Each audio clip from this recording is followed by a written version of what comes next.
Hey, what's up? I'm Vijay. The Apple event was finally finished and we have quite a lot interesting products from Apple from this event. Well, it is always interesting to see a new product from Apple each year with every event, right? So 6 things has been announced or unleashed, if you want to call it like that, from this event this year, this October Apple event. So, new Apple subscription, which is $5 a month, colored HomePod Mini, 3rd generation AirPods, which looks like AirPods Pro but without noise cancellation and silicone tips.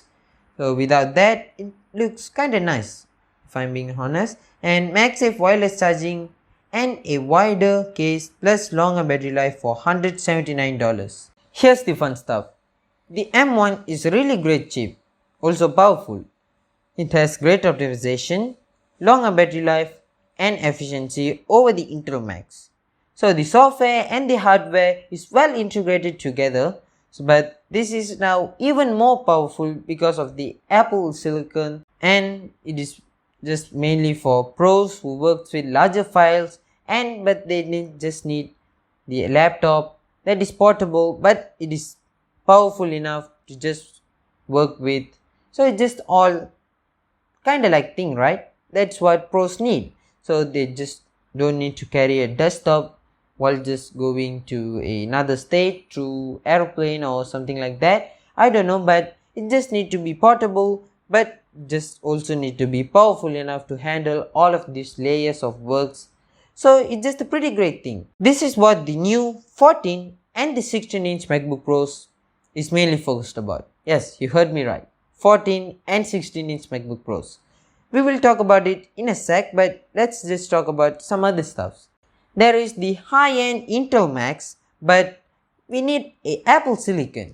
Like most likely the iPad Pro has the M1 chip, the 13-inch MacBook Pro has the M1, the iMac, and they have pretty much the M1. So they all have the Apple Silicon except the MacBook Pro, which has 16 and 14-inch. So yeah, it's finally here, happening. Let's talk about that. So this is where the two new chips are coming, the M1 Pro and the M1 Max. The name is kinda not feeling good, but it do make sense, like the iPhone 13 Pro, 13 Pro Max. Yeah, it makes sense, let's leave it. So the M1 Pro has a 10-core CPU, 8 high performance core and 2 efficiency cores. It delivers 70% more performance over the M1, which is also really fast, like 70%. It's a huge jump. Also, the 16-core GPU with increased bandwidth can go 2 times more graphics performance than the M1. It's just really impressive that how well the M1 is really improving, which is kinda nice, right? The M1 is already a great machine for graphics. Now twice as fast means it is awesome. This is a physically scaled up chip, has 33.7 billion transistors, that's just mind blowing. Same 5nm process and same shared memory architecture. So not a lot changed at that point, but it is a physically changed and scaled up chip, which is pretty nice. So just be ready for the top tier Pro chip, the top performer and the most expensive chip, the M1 Max. This is also scaled up more, mostly in the GPU department. Yeah, it makes sense when you just see the benchmarks and some other stuff. Sheesh, the size though, look at it, it's so big. I wonder how it will look in real life after just people making tear down videos and some other stuff. There is the same 10-core CPU and 32-core GPU and up to 64 gigs of shared memory, which is great. Thanks to the 32-core GPU, it can deliver 4 times the graphic performance than the M1, which is still really impressive. So this powerful chip is really powerful that you just need a proper setup of ports and connectivity to just even feel this performance, right? So they went back to the older Macs and bring back the ports. They just get rid of it on this 3 years evolution of Macs.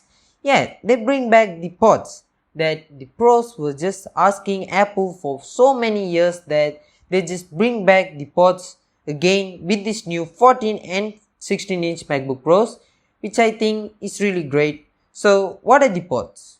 Let's talk about that. The ports are back. Apple really thanks for this kind of decision with this new 14 and 16-inch MacBook Pros.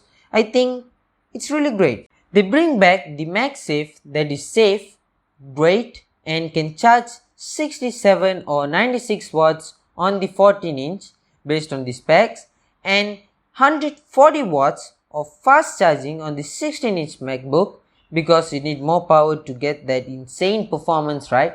Yeah, it makes sense and it's really nice. Oh, the USB-C can still use for charging. The battery life on this 14-inch MacBook Pro though is lower than the 13-inch MacBook Pro, which is bad because the 13-inch MacBook Pro has more battery life. So I don't know why Apple did it, but yeah, just keep in mind. The keyboard has physical keys that replace the touch bar. I think this is more durable and fun to use than the touch bar. So yeah, for those who just prayed Apple to bring back the physical keys replacing the touch bar, yeah, it's finally happening on the MacBook Pros to 14 and 16-inch MacBook Pros. Yes, it's finally here. Don't worry about it. It's just a really great thing. The top right corner has touch sensor, which is for biometric security. So yeah, Touch ID is back on the keyboard like on the iMac. So I think is really great because some people really like to have a physical button to just unlock their device. Unlike the Windows Hello, yeah, it's even more safer than just using a webcam to scan your face and open your device. Yeah, it's more safer. We all hate to use a dongle to just connect a wired mouse or a SD card. So yeah, it's just a really tough time to just carry around a dongle. So if you just miss the dongle, then yeah, you can't just do your work, right? The port on the Macs is really low, that we just are struggling to use the ports. So yeah, we all hate to use that. So they bring back some ports that is really helpful for the creators. HDMI port, nice. SD card slot, like wow, the video editors and who use it a lot will just be enjoying this. And 3 USB-C ports plus a headphone jack that supports higher impedance headphones. So yeah, you just don't need to buy a AirPods or AirPods Max Pro or some other stuff from Apple. So you just don't need to buy it. If you just have a wired microphone or mic or speaker or whatever, if you have that high impedance supported headphones, yep, you can now use it, no problems. Nice work, Apple. The display is also a Liquid Retina XDR ProMotion 1600 nits of peak brightness screen, which supports HDR. So for those who works with HDR contents, who create HDR contents, yeah, it's a really great display, a truly HDR display that supports HDR. So you just don't have any problems editing or doing any other stuff with HDR. Yeah, it's just really a cool thing that Apple just slowly switching to 120 Hz throughout all their devices. It is nice. Good work, Apple. Yeah, I think this is the future of Apple. All the products, to their cheap products to their top end products, all have high refresh rate and some other great stuffs. Yeah, hope to see and some other great stuff from Apple. Let's wait. It's also not finished about the display. The side enclosure is closer to the display, that is 20% thinner, and the top border is 60% thinner, giving more real estate to work. However, the menu bar is the one that is optimized for that, so you just don't need to hide the menu bar down. So yeah, you just don't need to just manually just change it or automatically change it, which is not a big deal, but that's just a small change. But still, we don't need to deny the notch up there. Like, we don't and we can't, because there is a notch. So there is just a 1080p camera on that notch. So why there is a notch? Maybe a CTA cutout or a hole punch. Like, there's a lot of designs like that, right? So why there is a notch up there? And that is more wider. So yeah, I just don't like that. Maybe in the upcoming evolution of Max, we will just get rid of it, but still it is existing. I don't know why. Come on, Apple, why? There is not even a Face ID sensor, but there is a notch. I don't know. Come on, that's just not that great. Even though using it will make it disappear like the iPhone, that you have a notch, but after using it for a couple of months or weeks, yeah, you'll just forget there is a notch up there. The screen has more pixel density than the last year's or the last 16-inch MacBook Pro. 1.8 million more pixels, making it in total of 7.7 million pixels, which is a lot. The 14-inch though has 5.9 million pixels, that is more pixel than the previous 16-inch Mac. So both of the displays are even more better than the last MacBook Pro, which is really impressive and worthy for the money. If they kept it like the same as the last year's MacBook or the last MacBook Pro. Why am I keep saying last year? Yeah, the last MacBook Pro, yeah, it just will be not that great and it's not worthy to buy that MacBook, but it is improved, just great. The pros will be happy with that. Also me. You can lock the refresh rate to 60Hz to get more battery life if you need to, but I don't recommend using 60Hz because 120Hz is just smoother. And then also they upgraded the mics and speakers, that people will just test it out and make a review about that. But if I have a chance by any point, I'll just make a video about the MacBook Pro. But yeah, that's about the MacBook Pro. All improved, just a really great thing. But what is the price? Yes, this price is not cheap.